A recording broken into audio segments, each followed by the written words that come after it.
Hello, everybody, and welcome to the Reality Game Form Survivor podcast. I am your host, Colin Connors. With me, as always, is my wonderful co-host, Patrick Sullivan. Hey guys. Survivor Super... What in the hell? I was going to say Survivor superfan, Stephen Lehman. Yeah, you got it out this time. There we go, I got it out. Stephen, how are you? I'm doing well, Colin. How All are you? right. Doing fantastic. We are also joined by the wonderful Latina flavor, Alicia Garza, Hey y'all. and the bad boy next door, Jack. I said bad boy next door. And Get that boy next door to me. he's a bad boy next door in our heart. Anyways, as many of you listeners can probably tell, I am a little bit rusty, but we're gonna go ahead and we're gonna jump right into it. We have a lot to talk about. I missed last week. Shit. They went on without me. They did their winner picks. They told me to fuck off. It was quite heartbreaking, but I am back. You can't get rid of me that easy. So anyway, Steven, I want to talk with you about the very beginning of the episode, which featured the wonderful Josh explaining to Baylor and Baylor basically buying it. And I want to know, what are your thoughts on that? And was it too early for Josh to make those kind of moves? Well, in the words of Helen Kim, it's too early. But yeah, Josh voting for Baylor to hide his allegiance to her, in theory, sounds okay. But when you don't okay it with her before tribal council, and you have to rush up to her after saying, "Hey, by the way, I was the one who threw a vote at you," it just seems messy and it seems really last minute. So I don't think it was a good move on his part I don't to think just it was throw it. necessary either. I feel like Baylor, because Baylor's also close with Alec, that Baylor could have voted with him and no one would have thought anything. Jack, what's your opinion on this? Am I right? Am I wrong? I think you're right. I think Josh kind of got really flustered at tribal council and sort of chickened out and just threw his vote away to Baylor. I don't agree with it, especially doing it on the very first vote. So you're showing yourself as being wish-washy, and this person you're supposed to be closely aligned with, you just voted for them at the very first tribal council. Not very good. Exactly. And Alicia, what do you think this means for Josh in the long run? Do you think something like this can come back and bite him in the butt?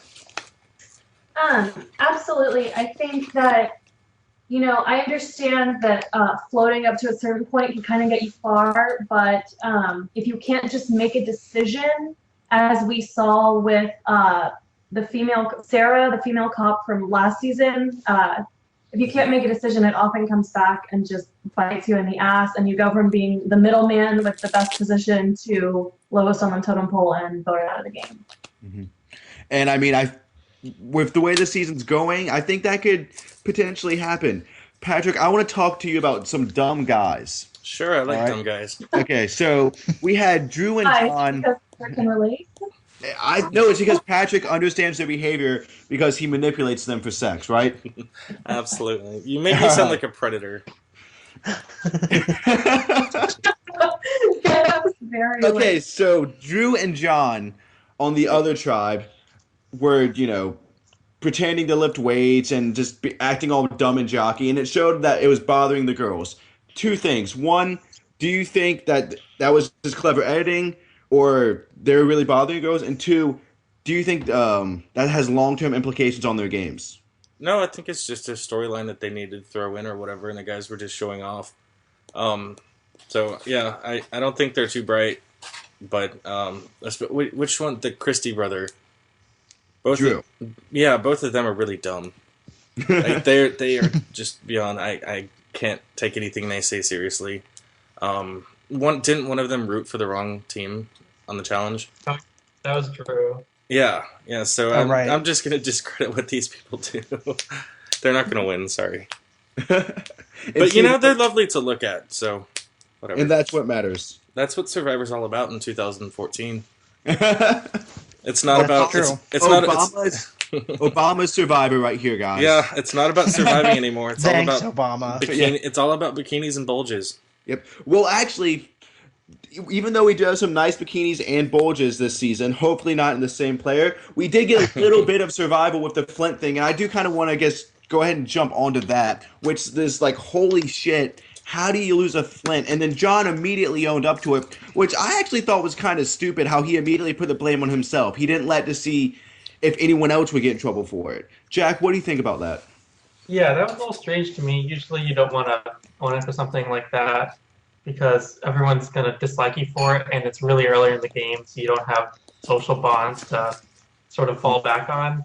And then the way he talked about like going about admitting it, he seemed really goofy and disingenuous, and it was just a really awkward way to go about saying sorry. Mm-hmm. So if I was in that situation and someone lost my flint and then seemed kind of nonchalant about it, I would immediately dislike them. Mm-hmm. Alicia?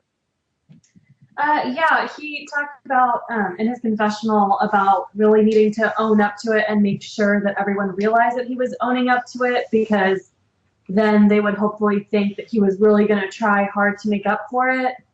But then when he, I guess, went to deliver on that theory, he kind of was just like, yeah, it was me. I definitely did that. It was pretty stupid. But there was no like heartfelt remorse. There was no like asking for an apology and seeming sincere about it. So instead of using it to his advantage and kind of playing the whole like, oh, I'm really beating myself up and I feel so terrible kind of thing, he just played it all wrong. And I concur. What I want to talk with you about, Patrick, is actually Jeremy's position on the Blue Tribe now. He seems to be locked in with those girls. And do you think that there's any way he could be usurped, or what do you think is going to happen next with that tribe? Sorry, my phone went off right when you were saying Okay. Jeremy with the girls. Yeah, Jeremy with the girls and his position in the game overall. And we haven't seen much of that tribe yet, but do you think that's going to be like the foundation? Do you think they're all going to stick together? No, I don't know. I think if they start losing challenges, then they're gonna want to vote off the weaker people. But it's yet to be seen since they've been winning. But the Jeremy just kind of came in hot, didn't he? Oh, yeah. Which I don't know how much you guys discussed about it, but that was something that immediately threw red flags on my radar. Yeah. And about how Jeremy was doing that whole almost day one alliance thing, but yet the girls seem to be buying into him. Stephen, what's your take on Jeremy and the girls? One thing I wanted to add is if go ahead. he sticks with the girls and votes off all the dudes, where's he gonna fit in with that? You know, they're gonna be like, oh, are we gonna vote off this strong dude? Yeah, especially come merge. Yeah, exactly. Stephen, I want to hear your opinion about Jeremy and the girls. Well, first of all, I have to admire his taste in allies because he has really good opinions on allies, I think. But I don't know how well it'll pan out because, like Patrick said, if they start losing challenges, they may be able to, take out a guy or two, like hypothetically, if they lost, they may be able to take out like a Keith, who I don't want to go, but I don't think they would pick Keith though. I think they would pick Alec or John. Drew is. Drew or John. Don't worry, they're interchangeable. Yeah. Because Keith seems to be playing a great under the radar game, but more on that later. You can just call him one of the Mimbos. One of the Mimbos. I like that. I like that. But I hope it lasts because I like Jeremy and I like all the girls he is aligned with. I'm not sure necessarily how well it'll pan out, down the road. Mm-hmm. I think it just remains to be seen. So with all that pre-duel stuff being said, I think it's time for us to jump right into the duel. So we had John beat Reed. Yeah, or he beat Reed at rock, paper, scissors, then he bumped his chest. Anyone else catch that little moment? Jack? Yeah. John Rock bumping his chest like, hell yeah, I just beat you at rock, paper, scissors. He's just a big testosterone guy and was really pumped up that he won something. So. And I guess I want to know, and I'm going to ask this to everyone, why the hell did John volunteer for this challenge? He didn't even consult his tribe. He won that rock, paper, scissors, then he immediately walked down into that arena. He's the personification of hold my dick with exclamation points after because he thinks he's like hot shit, I guess. I don't know. I think, with all the controversy surrounding him being a racist, a homophobe, I think he might, wanted the chance to beat his wife. This isn't the NFL, though, so I don't know. Yeah, that's true. I mean... Oh, God. Okay, but his past aside, though, Jack, was there any layer of strategy he picked in going up there in the arena? Because to me, I looked at that challenge and I was like, John, what the fuck are you thinking? That is the exact opposite of the challenge you need to be playing. Yeah, I remember when watching it, I was really confused as to why he chose to do the duel. He's really athletic, and his personal skill set does not bode well for that challenge, which was all about balance and agility. Which He's good at all the opposite stuff in that challenge. I think it was just an ego thing. He just won the hot paper scissors. He's on a winning streak. They never won a challenge. He's like Survivor's beast mode cowboy. Oh, God. It's really true. Alicia, so we had Julie beat John, and everyone acted so surprised, even though I think if we were there, we would have been like, well, no shit. But what did you make of what did you make of Julie's pick to send Jeremy to Exile Island? And I had no idea she was going to pick him. It seemed seemed random to me. I am so glad you asked that because I actually had a lot of thoughts on it right when it happened. I thought that Julie and John had talked about that before, and I think they're kind of using it as a positive PR moment. And I think John told Julie, hey, like, anytime you can get me, like, looking good around minorities or gays. So I think Julie was like, okay, well, let me pick the black guy on my tribe to go with you so you can show the world that you can work with a black guy and you're not a racist anymore. That's an interesting conspiracy. Yeah, that is actually an interesting conspiracy because Julie knew she was picking Jeremy. The way it was edited looked like she was like, I'd pick Jeremy. Like there was no. Right. Steven, what do you make of that conspiracy? Because I think it's totally plausible. I think it's totally plausible that, they discussed pre-show, hey, as much as you can, put me with a minority in any way, shape, or form, because I want to show the world that I'm, not a racist and that I'm maybe a decent human being. I don't know. I feel like that might have been his MO, but... Well, we saw the preview for next week, and I don't know about decent human being, but... Well, actually, that's true. But maybe not racist. Yeah, right. I was going to say, I think I might actually have to defend John a little bit, much like how I had to defend Brad, but I'll be defending John later in this episode. But see, some of the decisions he made. Another thing, I guess, that went through her mind is she's going to pick someone who had to make the same decision, Mm-hmm. And so he's, empathetic towards her and having to make that decision.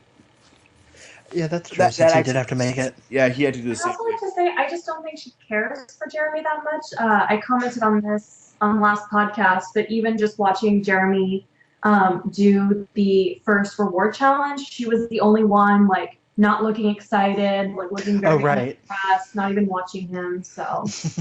I think it's a bonus. She maybe just didn't want him around for a couple days. Possibly. That's actually another thing. Maybe she was like, maybe if Jeremy's gone, I have a chance to work on these girls, or I have a chance to... She seems to be bonding well with Drew? I don't think she has really any personal ties. I mean, she had her confessional in the first episode about how Drew was the young, dumb guy. And she said, bless his heart. So she's from the South. That's what we know about Julie. Yeah, she's from the South. Giant fault. So the next thing that happened after the John Rocker losing and everyone pretending to be shocked that the huge guy couldn't balance well is Survivor's version of Let's Make a Deal, which Jeff Probst's reaction to that situation completely took me by surprise, because normally Jeff Probst is all about, let's change the game, let's do this also on the fly. The moment they opened their mouth about the beans, Probst was like, whoa, how dare you?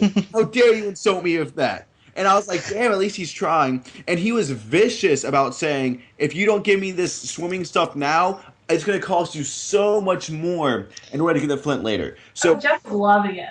Oh yeah, he was reveling in it. He's loved being mean and having that power over them. But my two questions is, should they be allowed to do that from a production standpoint? If you lose your Flint, should you be allowed to trade for more stuff? And should the other tribe get an input on that kind of decision? Patrick, I want to start with you. Well, Jeff, he's an executive producer now. He can make those decisions and whatever, Yeah. As far as is it fair? I thought it was. Because they did win a reward, in all fairness. They won, yeah. And I guess he did have a point, if they came in, we'll trade you our beans for Flint, which was, wasn't that the first reward or part of it?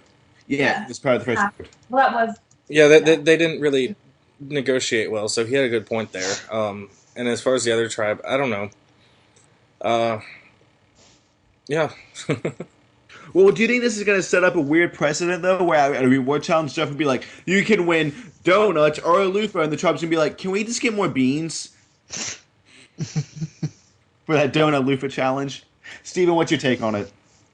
Well, the negotiation was kind of painful to sit through, honestly, because Probst was just, I mean, you could tell he was like reveling in making Blue almost miserable and like plead for it. I think but it was that he was reveling in the added drama that was unexpected, but and unnecessary. Yeah. add to the episode, and it hadn't really happened before on Survivor. So I mean, we've had reward challenge negotiations before, like in Philippines where they did the rice thing. Mhm. But I don't know. I just don't think that the drama was really necessary. It's like, okay, you can trade it for Flint. Like, done. We don't need the extra unnecessary drama. But it's Jeff Probst, so take that for what it's worth at this point. And Jack, what's your take on it? I think, well, I agree with some of the comments people have made how Jeff was really enjoying doing this.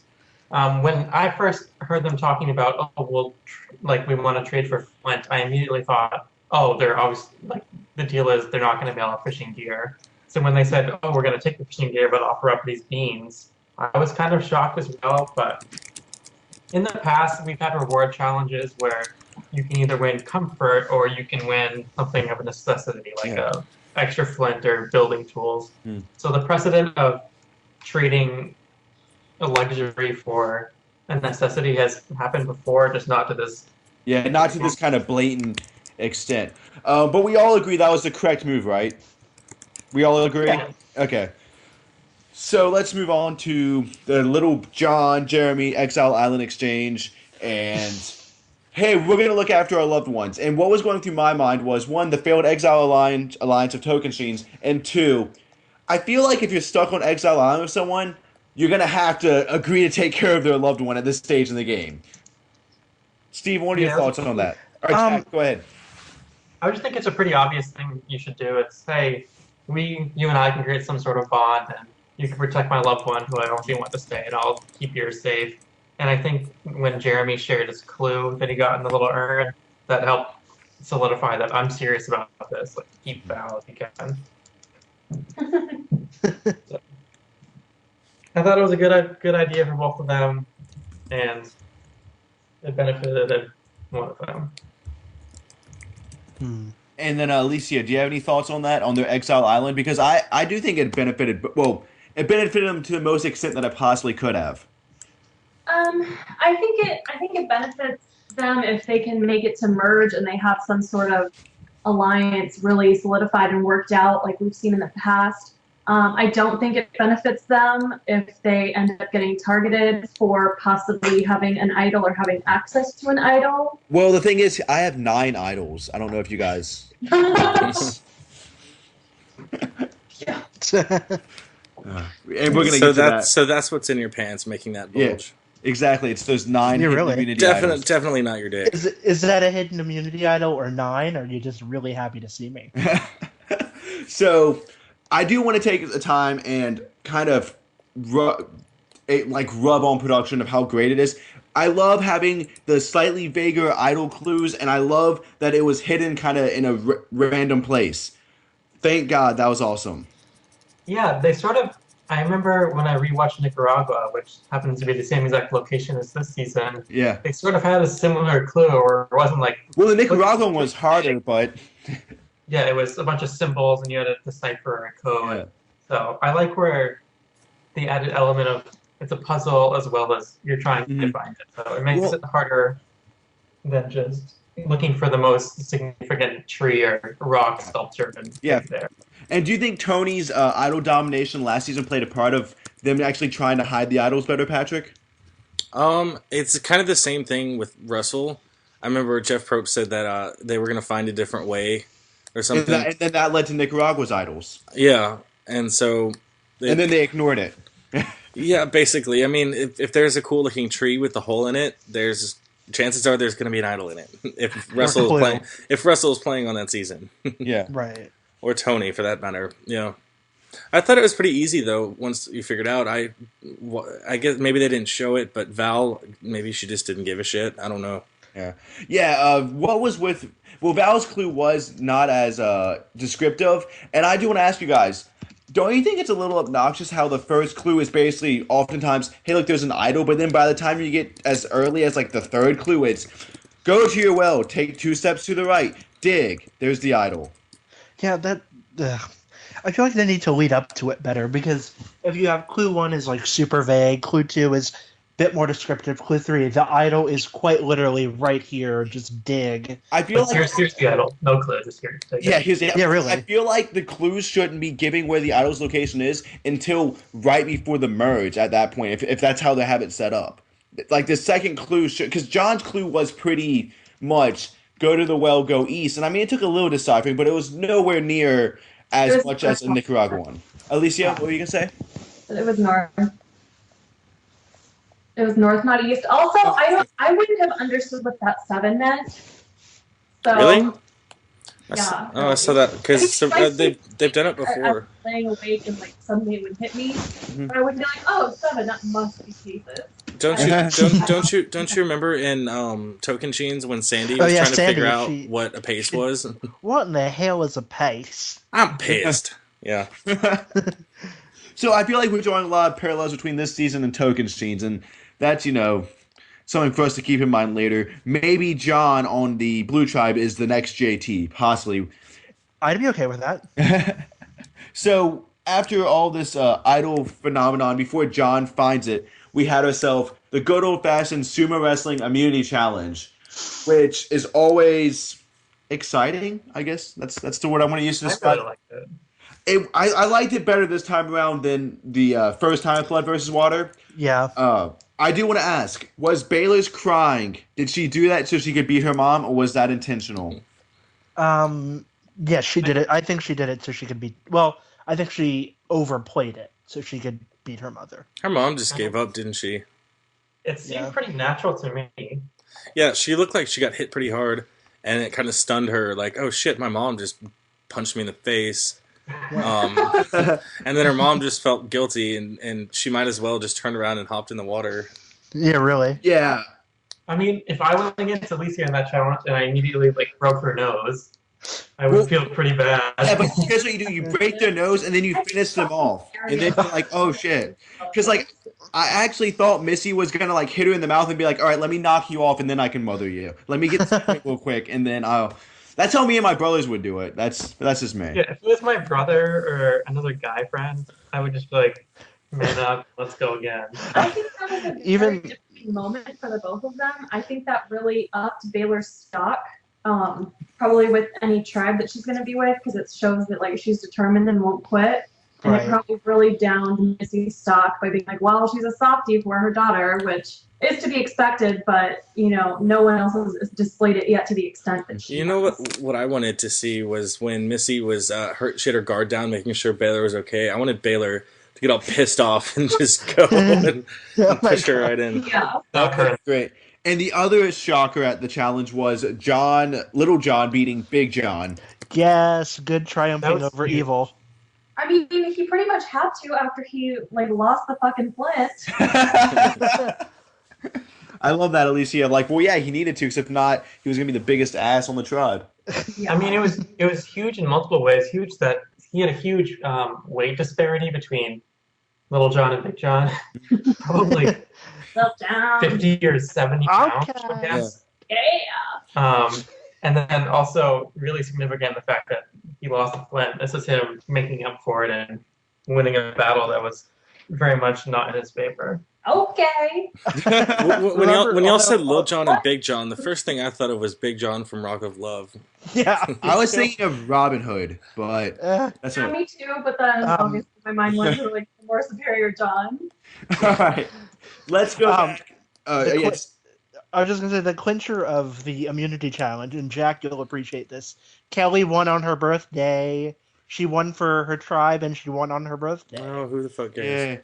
No one cares about birthdays at Survivor, Steven. That's true. That happened to Cochran. Well, he faked his birthday. But, Colin knows what I'm talking, or I know I what do you're know. talking. Yeah, Thank you, Patrick. eh, Birthdays don't count as a good excuse. yeah. It's something in All Stars that Jack and Alicia wasn't around for. Wow. That was a mean one. It's okay.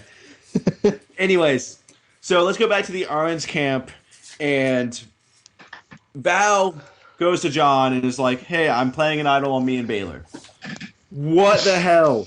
Oh my god, I can't believe. I mean, Val showed herself to be kind of impulsive. Wasn't it Val and Jacqueline? Yeah. Oh, Yeah, yeah, she was sorry. saying on her and Jacqueline. Yes, I'm sorry. She's like, I'm playing an idol on me and Jacqueline. And John Rocker was just like, okay. Like, why did she do that? What good could that have possibly come? Because I'm viewing that as one of the worst moves I've seen really in a while. Patrick, let's talk about it.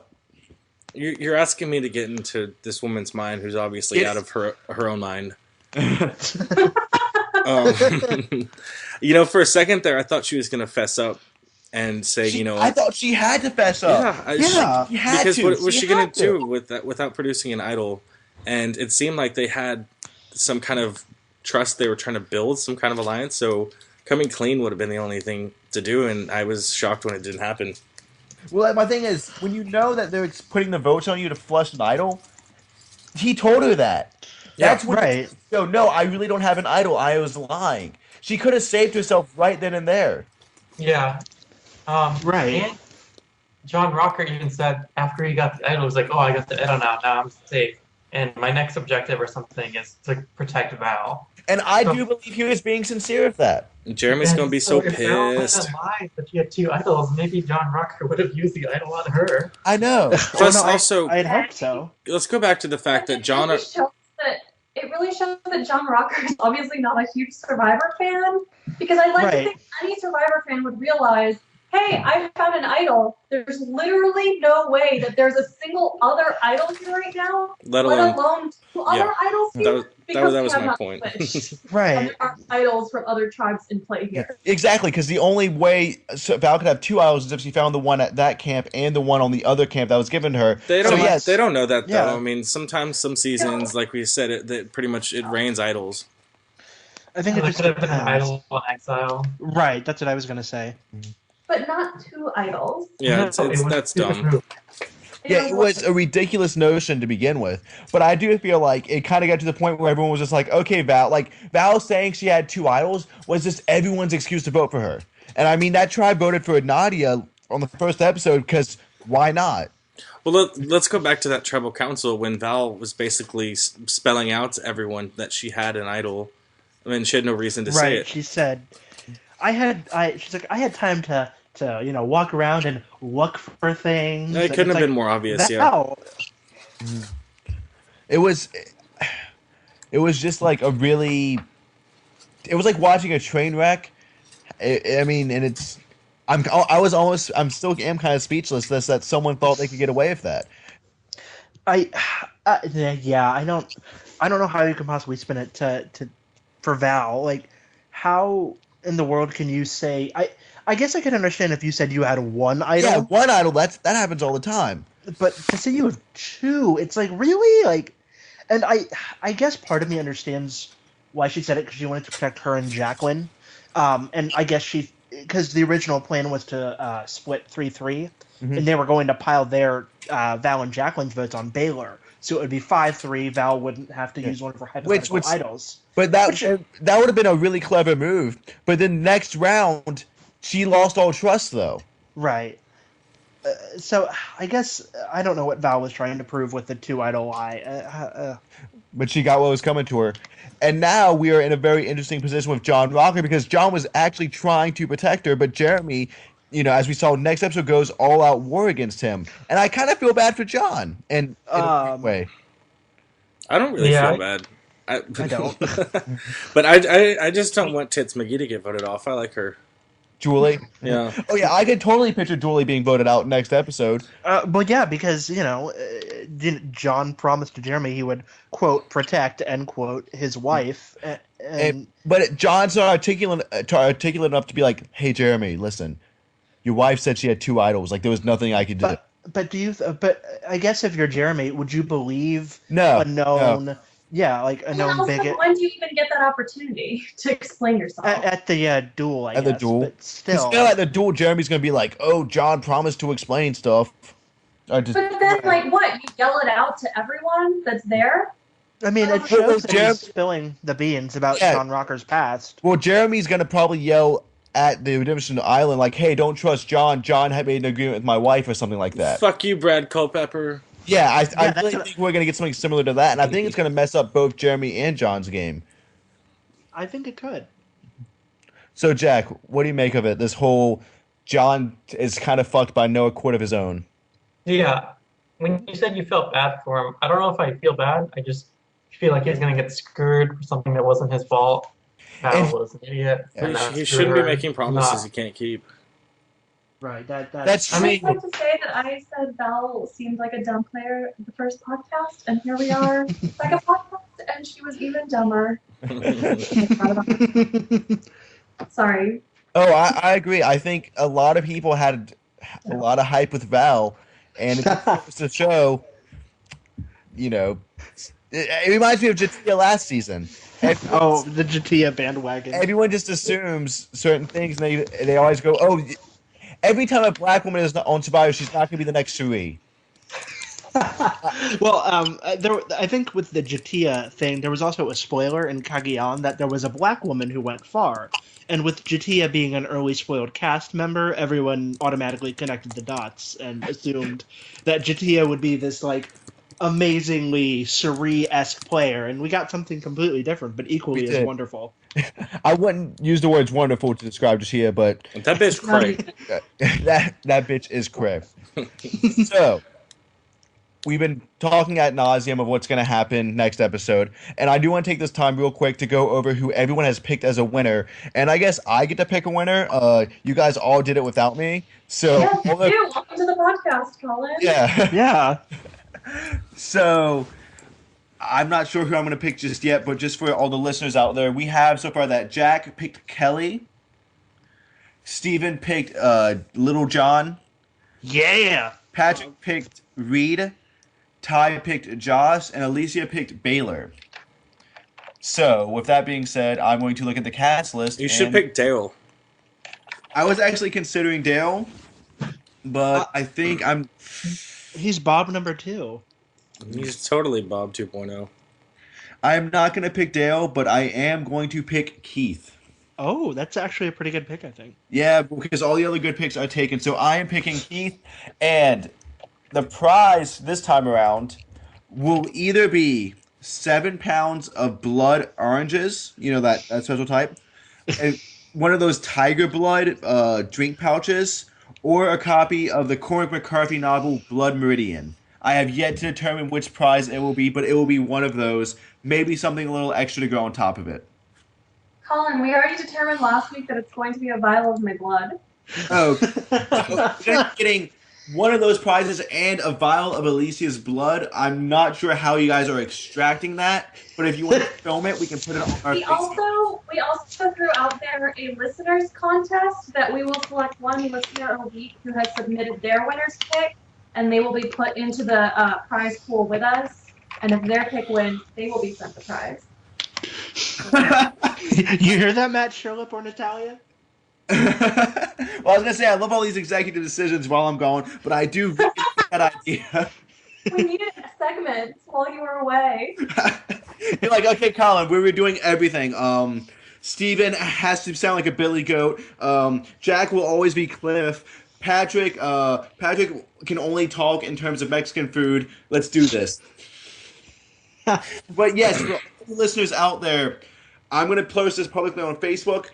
Go ahead, send me a winner pick. We're going to throw some more people into the mix. And also, we will be having guests on the podcast. The podcast will normally be on Thursday night, or uploaded Friday mornings. We're going to be filming it Thursday nights, thanks to my schooling. So before we leave, is there anything anybody would like to say? Is there any soapbox someone would like to stand on? I think I said my piece. Steven, do you have a soapbox? I'm actually good right now. Okay. Well, we discussed this season at length. We'll see I where have it one thing to goes. say. Go ahead, Jack. It's nice to have you back, Colin. Thank you. Amen. Thank you. I was feeling a little unloved, just so you know. No, we have craved your direction. All right. Well, that's nice. Colin, you know I always want your tits. Thank you. Patrick, you're the one who was like, you were saying those mean things to me earlier. We're not going to bring it up on air. But I'm just messing with you guys. Me and Patrick's relationship's still pretty good. Oh, good. I'm Even though so he glad. took me out more than a year ago, but I'll be okay. So be sure to tune in next Friday morning sometime when this is fully uploaded. We are going to have tons of guests on. Steven's Casual Report's going to be back. Ty's going to be doing power rankings where Jack's going to be Cliff Robinson talking about John Rocker and sports etiquette. It's going to be great. So thank you so much for listening, everyone.